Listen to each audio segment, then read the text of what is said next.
Salut la France profonde, où on nous la met bien profond, hein, c'est un peu ça. Alors voilà. Alors aujourd'hui, tiens, j'ai eu envie de revenir ici dans ce superbe terrain de la France du travail. Du travail droite des valeurs, comme une personne célèbre dirait sur les réseaux sociaux et qui, à mon avis, a parfaitement raison. Voilà, tous les gens, voilà, là ils travaillent comme des acharnés, là ils travaillent, voilà. Donc bon, ce sont des gens qui sont au plus près de la terre, qui travaillent énormément. Alors voilà, je voulais revenir sur ce que j'avais dit l'autre jour, parce que bon, les gens vont peut-être pas comprendre pourquoi je parlais des Normands, des Nordiques, des machins, et ceci, cela. C'est parce qu'en fait, je voulais faire un petit parallèle avec tout ça. C'est parce qu'en fait, le monde, c'est un monde yin-yang. Hein. Pour ceux qui le savent, évidemment, puis qui l'ont compris depuis longtemps, c'est un monde d'opposés. Ce sont des opposés, mais qui ne peuvent pas vivre l'un sans l'autre.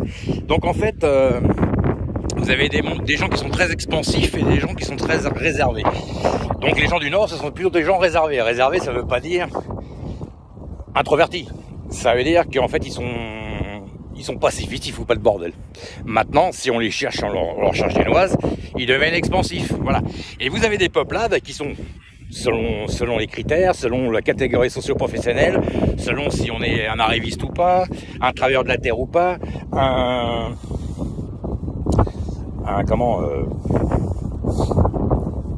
si on fait partie du secteur tertiaire de haute volée ou pas. Voilà, ce sont des gens qui sont plutôt expansifs, un peu comme les Américains. Les Américains ont toujours été dans la logique des shérifs du monde, à s'aimer de tout et n'importe quoi, et à vouloir fourrer leur nez un peu partout. Donc voilà, je voulais faire un parallèle avec ça, c'est parce que je parlais du Nord, c'est pour expliquer, en décortiquant un petit peu, que voilà, hein, on est un peu comme les Russes et tout ça, c'est un peu la même chose. Nous sommes une peuplade réservée, c'est-à-dire que ce sont des gens dans la bienveillance, dans le partage, dans la camaraderie. Hein, vous amenez en Picardie un petit verre à quelqu'un en lui amenant son courrier comme on voit dans les ch'tis, et puis la personne repart, elle est sympathique, et puis c'est un ami, c'est comme ça. Hein. Donc voilà, c'est la camaraderie, le partage, en aucun cas, bon évidemment, ça peut arriver qu'il y ait des débordements comme partout, ça peut arriver que des gens fassent un peu l'inverse, bon ça peut arriver bien sûr, mais c'est pas la forte polarité, voilà, la polarité de la balance, voilà, la balance énergétique du monde. Vous avez des gens qui sont expansifs, dans l'ego, et des gens réservés dans l'humilité, voilà. Mais ça veut pas dire que si on les cherche pas, qu'on leur casse pas les pieds, ils vont pas un jour s'énerver. Donc voilà, c'est ça que je voulais parler. Donc moi je dis que en ce moment, plutôt que de demander à tout le monde d'aller déterrer des mines dans les terrains, il ferait mieux d'organiser une gigantesque chasse aux œufs de Pâques à l'Elysée ou même en Ukraine dans les terrains. Hein, regardez. Voilà, au lieu de chercher les mines, on ferait mieux de se mettre tous à chercher des œufs de Pâques, comme c'est bientôt Pâques, ça serait beaucoup mieux. Ça serait beaucoup plus constructif pour tout le monde. Donc voilà. Allez, on va aller voir les vaches d'Écosse. Écosse, c'est un endroit qui est comme ici, où les gens travaillent la terre, où les gens ont été envahis par le Carolus Magnus de l'époque, qui était anglais, les lords anglais. Hein. Les Anglais, c'est la même chose. C'était des gens qui voulaient imposer absolument le catholicisme aux païens. Et puis, en Écosse, c'était la même chose avec William Wallace, un peu plus tard. Comme j'expliquais, au Japon du 15e siècle, les Portugais ont essayé d'imposer le catholicisme aussi. D'ailleurs, des Japonais sont devenus catholiques et mi-samouraï, mi-catholique. Hein. C'est déjà arrivé. Et puis partout, hein, les Français ont essayé de faire pareil, les Espagnols, la Rome antique, convertir tout le monde, hein, tout le monde était converti. D'ailleurs, aujourd'hui, les gens qui sont un peu plus dans la consommation, le capitalisme et tout ça, ce sont des gens, en général, enfin des peuplades comme nous. Hein. Nous aussi, on est passé de païens à la croyance chrétienne après. Hein. Mais ça a été des pays pervertis, convertis, de force. Voilà. Donc évidemment, nous aujourd'hui, les gens du Nord, comme mes parents, ça, bon, bah, ils sont passés de... Voilà, c'était le catholicisme, évidemment, hein, bien sûr. Je parle de ça il y a des milliers d'années, voire des... Voilà. Donc voilà. Bah écoutez, toutes ces petites travailleuses, voilà, hein, vous voyez ça dans les pays... en Russie, vous en avez aussi d'ailleurs. Hein. Vous regardez des vaches russes, c'est les mêmes.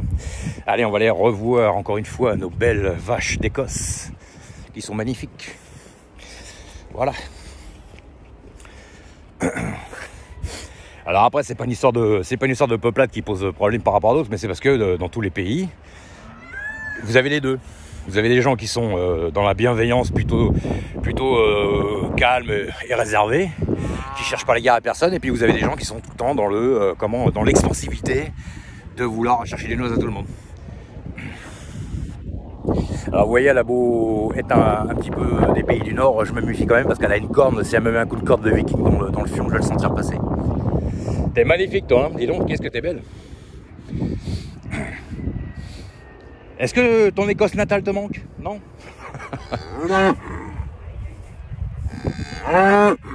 Oui. Franchement, hein, quand vous voyez un truc pareil qui est devant vous, vous faites pas le poids, sincèrement. Eh, vous êtes belle. Hein. Alors il y a la brune. Là-bas il y a une jolie blonde. Hein. Et la jolie blonde. Bon, on a retenu par un câble électrique, mais enfin c'est sorte t'as intérêt à courir parce qu'elles ont des cordes, mon gars. Si tu te prends ça derrière, ils vont vite te montrer qui c'est. Hein, ils vont te montrer qui c'est le patron, quoi. Alors vous voyez les cornes, les fameuses cornes du diable, c'est pas du tout des cornes du diable, ce sont les animaux de la forêt qui étaient représentés à l'époque par les gens du Nord, quoi. Forcément, vous avez des gens qui travaillent, les gens qui travaillent la terre, qui étaient dans le Nord, c'était plus des animaux comme ça, et un temps comme il y a là-haut d'ailleurs. Voilà.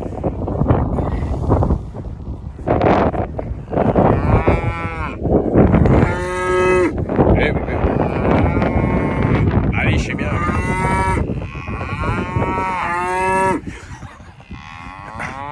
Allez, je ne vais pas déranger votre quiétude, mesdemoiselles. Donc voilà. Donc forcément, alors après, il y a des gens qui me disent ouais, j'aime pas c'est une histoire aussi d'endroits où on vit. Par exemple, vous allez dans le sud, forcément, c'est beaucoup plus de l'huile d'olive, tout ça, que des vaches. Hein. Forcément, bon, il y en a aussi, mais moins qu'ici. Et puis ici, bah, forcément, c'est plutôt le lait de vache. Voilà, la nourriture, voilà. Donc c'est vrai qu'ici, on a tendance à plus. Ici, bon, ici on est en région parisienne, mais enfin dans le Nord, c'est vrai que les gens, même à l'époque, ils avaient quand même tendance à plus cuisiner au beurre qu'à l'huile. Encore une vache magnifique.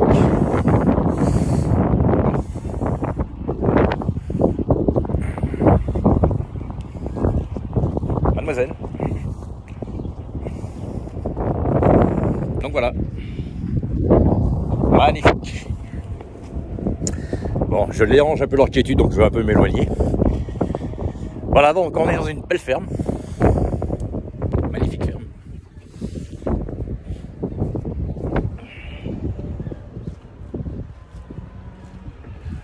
Avec un monsieur là-bas qui s'amène avec sa pelleteuse sur un énorme tracteur. Voilà, ce sont les gens de la terre, donc ce sont les gens de la terre qui travaillent. Donc en fait, ce qui se passe aujourd'hui dans le pays, après moi je ne sais pas tout le bordel, mais ce qui se passe aujourd'hui dans le pays, c'est que vous avez à 85, on va dire à 80, pas dans le pays spécialement ici, mais on va dire dans le monde. Dans le monde, vous avez par exemple aujourd'hui avec l'économie et tout ce qui s'est passé, tout pays confondu, hein, parce que c'est pas que la France ou l'Europe ou les Russes ou les Américains ou tout le monde, tout confondu parce que forcément tout le monde consomme.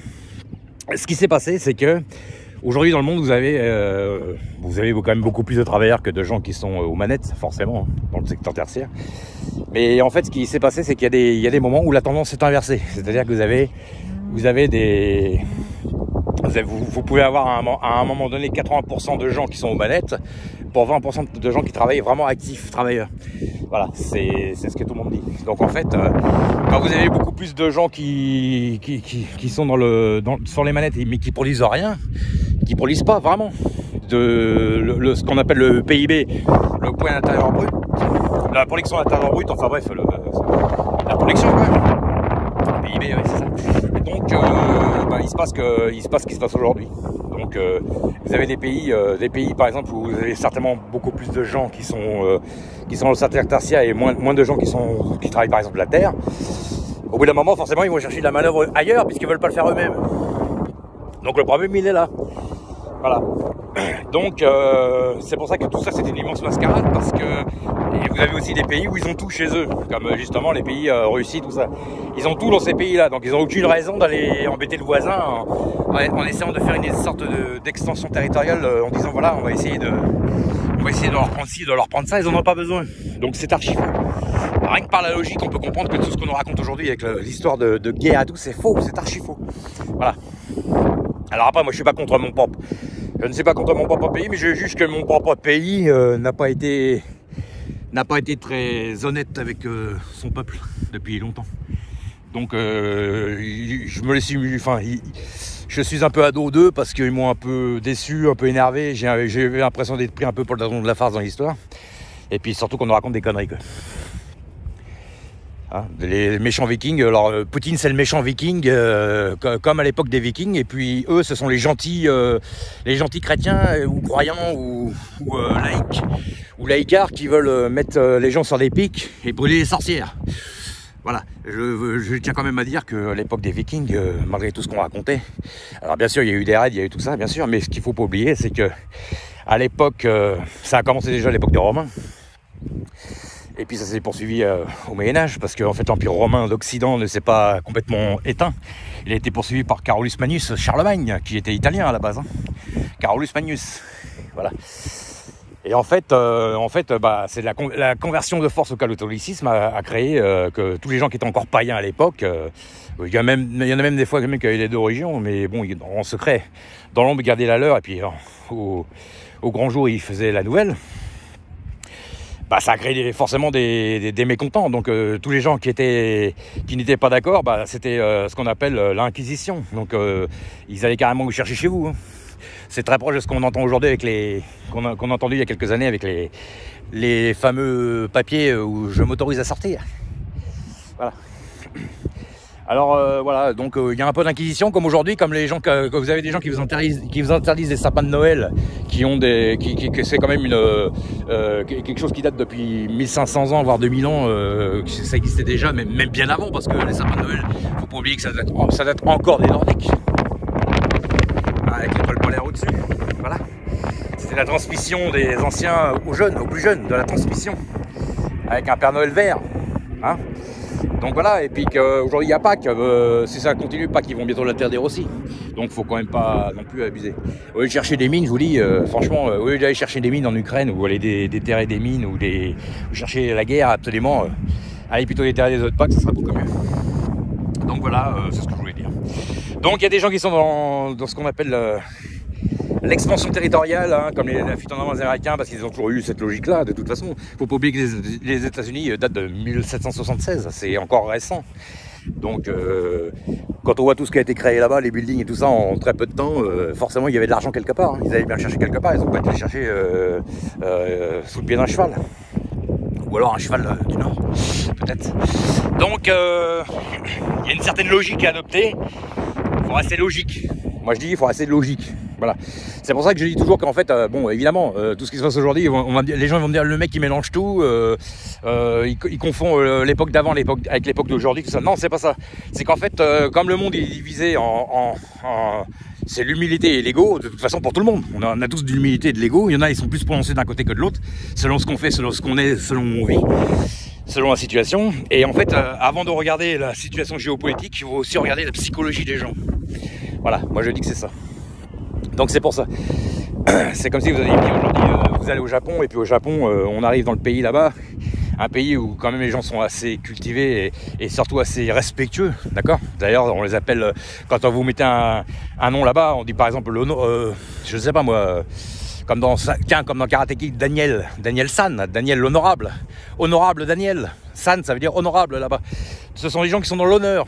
Voilà, l'honneur c'est pas de te comporter comme une espèce de petite frappe dans les magasins, ou voilà. Il y a des pays où il y a beaucoup moins de respect à ce niveau-là, quoi. Ils sont respectueux mais moins. Voilà. Et j'ai remarqué que tous les pays qui ont été un peu plus colonisés, un peu plus voilà, il y a un peu plus de lâcher prise. Après, vous avez la Corée du Nord, forcément, évidemment, eux, c'est particulier. Eux, c'est parce que là-bas, c'est utilisé avec quelqu'un qui est quand même assez égocentrique. Lui, pour un Asiatique, il est très égocentrique, ça c'est clair. C'est pas bon non plus. Et la Corée du Sud, il y a un peu plus de lâcher prise. Mais voilà, parce que c'est capitaliste. Voilà. Donc les gens là-bas, j'avais vu une vidéo il y a quelques temps, quand vous allez sur les marchés, tous les gens qui voient des étrangers, même si vous êtes coréen d'origine ou quoi, mais que vous venez de la France, ils essaient absolument tous de vous refourguer leurs produits au plus haut prix. Hein. Après, c'est des pays où tout le monde consomme, hein, bien sûr. Mais enfin, voilà. J'avais fait cette vidéo-là en montrant que voilà, il y a des pays ou des villes qui sont rattachés à tout ça, Hein. D'ailleurs, les Kabyles, je ne sais pas pour ceux qui savent, mais les Kabyles, ce sont des anciens nordiques aussi. C'est les Kabyles d'Afrique, c'est les Vikings d'Afrique. Vous avez plein d'endroits comme ça, dans les pays d'Afrique aussi. Voilà, c'est les anciennes croyances d'il y a très longtemps. Mais le problème, c'est que voilà, il y a des gens qui ont été convertis, mais bon, on change pas ce qu'on est intérieurement, à l'intérieur. Hein, il nous parle aujourd'hui du produit intérieur brut, le PIB sans arrêt, tout ça, d'accord. Mais il y a des gens, ils veulent que les autres produisent, mais eux, ils produisent rien. Ils produisent que du chaos pour s'enrichir eux-mêmes. Donc ça pose problème aussi. Voilà. Donc aujourd'hui, ce qui se passe, c'est qu'il y a une dette record dans toute l'Europe. Mais la dette record, elle a été créée parce que ils ont confié ça à des banques privées et puis que les banques, elles ont fait. Au bout d'un moment, je pense que voilà. Je me demande si même eux, ils arrivaient encore à garder les manettes et puis parce que tout est en plus automatisé aujourd'hui. Donc ça même à se demander si eux-mêmes ils arrivaient à s'en sortir avec leur propre système. Je pense qu'au bout d'un moment, peut-être même que tout ça a échappé à tout le monde et puis qu'aujourd'hui, voilà, on en est où on en est. Et puis de toute façon, aujourd'hui, les gens ils payent la technologie qu'ils ont dans les mains. Hein. Quand on a le dernier iPhone dans les mains ou quand on a la technologie qu'on a aujourd'hui, qu'on n'avait pas il y a 40-50 ans en arrière, forcément ça a un coût. Hein. Et puis, l'autre jour, j'entendais un mec qui disait que les scientifiques sont trop payés parce que ça fait des années qu'ils cherchent mais qu'ils trouvent rien. Bon, après, il faut quand même être honnête, il y a quand même des gens qui font ce qu'il faut. On a quand même des choses à notre disposition qu'on n'avait pas avant. Forcément, ça a un coût, mais voilà. Et le système de consommation a changé aussi. Aujourd'hui, la plupart des gens, ils achètent tout. Moi aussi, hein. On achète tout sur un téléphone. On est n'importe où. Je suis ici, je peux me commander un truc là, si j'ai envie. Je peux réserver au restaurant, je peux faire tout ça. On pouvait pas faire tout ça avant. Donc forcément, ça a des retombées sur le long terme aussi avec tout le monde. Forcément, dans le pays, tout ça se paye. Donc ça accumule des dettes supplémentaires. Mais enfin, quand on voit qu'aujourd'hui, on fait une guerre à quelqu'un qui se trouve en Russie, qui est à 6000 km d'ici, et que c'est même pas plus que 6000 encore. 5-6 000 km d'ici, quand on nous dit qu'il cherche la guerre, je suis désolé. Au bout d'un moment, avec les moyens qu'il a, il y a déjà longtemps qu'il serait ici. Il n'aurait pas attendu 2 ans pour faire la guerre. On va se réarmer. Attendez, monsieur Poutine, on est en train de se réarmer, puis dans 2 ans, quand on va être bien réarmé, on va venir vous taper sur la gueule. Vous croyez que le mec, il va laisser faire ça comme ça que... D'accord, je vous attends. Allez, je vais arrêter de dire 2 secondes. Donc voilà, c'est ça que je voulais parler. Donc voilà. Attends, c'est crevant de marcher dans l'herbe. Allez, à plus tard.